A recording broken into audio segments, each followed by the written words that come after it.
بسم اللہ الرحمن الرحیم۔ اللہم صلی علی محمد وعلی آل محمد۔ حضرت علی رضی اللہ تعالیٰ عنہ نے فرمایا 6 چیزوں کی شکایت کبھی نہ کرنا۔ نمبر 1 اپنی قسمت کی۔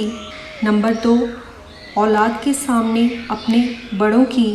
نمبر 3 اپنا ذاتی مکان ہوتے ہوئے اس کی تنگی کی۔ نمبر 4 بھول کر بھی اپنے ماں باپ یا استاد کی۔ نمبر 5 غیر کے سامنے اپنے دوست کی۔ نمبر 6 رخصت کرنے کے بعد اپنے مہمان کی۔ حضرت علی رضی اللہ تعالیٰ عنہ فرماتے ہیں 3 چیزوں میں شرم نہیں کی جاتی۔ نمبر 1 کوئی مہمان آ جائے، آپ کے پاس پیسے نہ ہوں تو قرض لے کر خوب خدمت کرو۔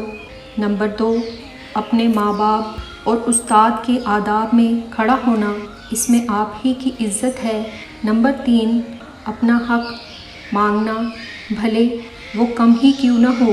رسول پاک صلی اللہ علیہ وآلہ وسلم نے فرمایا جس شخص سے کوئی گناہ سرزد ہو جائے پھر وہ اچھی طرح وضو کرے اور اٹھ کر 2 رکعت نماز ادا کرے اور پھر اللہ تعالیٰ سے معافی مانگے تو اللہ تعالیٰ اسے ضرور معاف فرما دیتے ہیں۔ رسول صلی اللہ علیہ وآلہ وسلم نے فرمایا جب کھانا سامنے رکھ دیا جائے اور نماز کی اقامت ہو تو پہلے کھانا کھا لو۔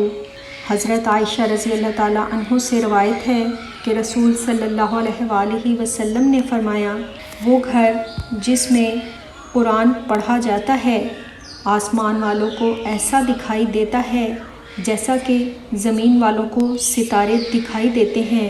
حضرت محمد مصطفیٰ صلی اللہ علیہ وآلہ وسلم نے فرمایا جس نے وضو کرنے سے پہلے پہلا کلمہ پڑھ لیا اللہ تعالیٰ وضو کے ہر قطرے پر ایک فرشتہ کھڑا کر دے گا جو قیام تک کلمہ پڑھتا رہے گا، جس کا ثواب کلمہ پڑھنے والے کو اور سب کو بتانے والے کو قیامت تک ملتا رہے گا۔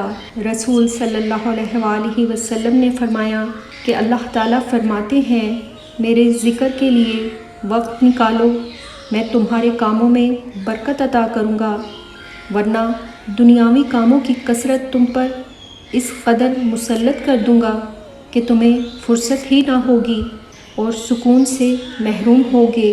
حضرت محمد مصطفیٰ صلی اللہ علیہ وآلہ وسلم فرماتے ہیں ایک عورت کے لیے یہ بہت مبارک ہے کہ اس کی پہلی اولاد لڑکی ہو۔ جس شخص کی بیٹیاں ہوں اسے برا مت سمجھو کیونکہ میں بھی بیٹی کا باپ ہوں۔ جب کوئی لڑکی پیدا ہوتی ہے تو اللہ تعالیٰ فرماتا ہے اے لڑکی تو زمین پر اتر میں تیرے باپ کی مدد کروں گا۔ جب اللہ تعالیٰ خوش ہوتا ہے تو زمین پر بیٹی پیدا کرتا ہے۔ کسی نے حضرت علی رضی اللہ تعالیٰ عنہ سے پوچھا دوست اور بھائی میں کیا فرق ہے؟ آپ رضی اللہ تعالیٰ عنہ نے فرمایا بھائی سونا ہے اور دوست ہیرا ہے۔ اس آدمی نے کہا آپ نے بھائی کو تو کم قیمت اور دوست کو قیمتی چیز سے کیوں تشبیہ دی ہے؟ تو آپ رضی اللہ تعالیٰ عنہ نے فرمایا سونے میں ایک دراڑ آ جائے تو اس کو پگھلا کر بالکل پہلے جیسا بنایا جا سکتا ہے، جبکہ ہیرے میں دراڑ آ جائے تو وہ کبھی پہلے جیسا نہیں بن سکتا۔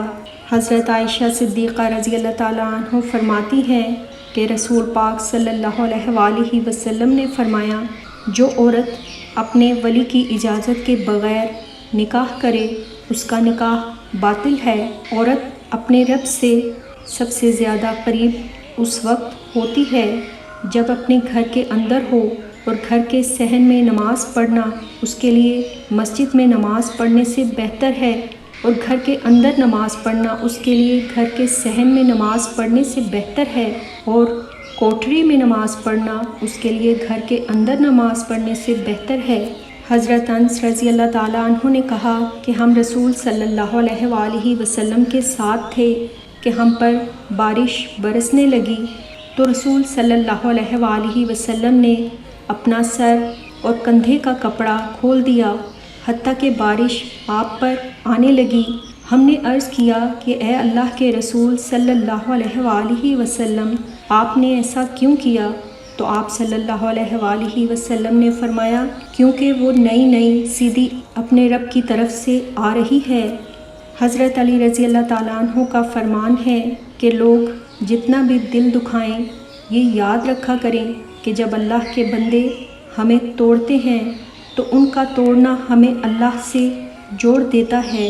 حضرت علی رضی اللہ تعالیٰ عنہ کا فرمان ہے کہ کسی کا دل اتنا مت دکھاؤ کہ وہ اللہ کے سامنے تمہارا نام لے کر رو پڑے، کیونکہ ٹوٹے ہوئے دل سے نکلی آہ عرش تک جاتی ہے۔ حضرت ابن عباس رضی اللہ تعالیٰ عنہ سے روایت ہے کہ ایک روز حضرت جبرائیل علیہ السلام نبی صلی اللہ علیہ وآلہ وسلم کے پاس بیٹھے ہوئے تھے کہ انہوں نے اوپر سے دروازہ کھلنے کی زوردار آواز سنی تو اپنا سر اٹھایا اور نبی صلی اللہ علیہ وآلہ وسلم کو بتایا کہ یہ آسمانوں کے دروازوں میں سے ایک دروازہ ہے جو آج سے پہلے کبھی نہیں کھلا، اس سے ایک فرشتہ نازل ہوا ہے جو آج سے پہلے کبھی زمین پر نازل نہیں ہوا۔ اس نے آپ صلی اللہ علیہ وآلہ وسلم کی خدمت میں سلام عرض کیا ہے اور کہا ہے کہ آپ صلی اللہ علیہ وآلہ وسلم کو 2 نور مبارک ہوں۔ آپ صلی اللہ علیہ وآلہ وسلم سے پہلے یہ نور کسی نبی کو عطا نہیں کیے گئے، وہ یہ ہیں سورہ فاتحہ اور سورہ بقرہ کی آخری 2 آیات۔ مزید فرمایا کہ جو شخص یہ 2 آیات پڑھے گا اسے اس کی مانگی ہوئی چیز ضرور دی جائے گی۔ اللہ پاک ہم سب مسلمانوں کو نبی صلی اللہ علیہ وآلہ وسلم کے راستے پہ چلنے کی توفیق عطا فرمائے، آمین۔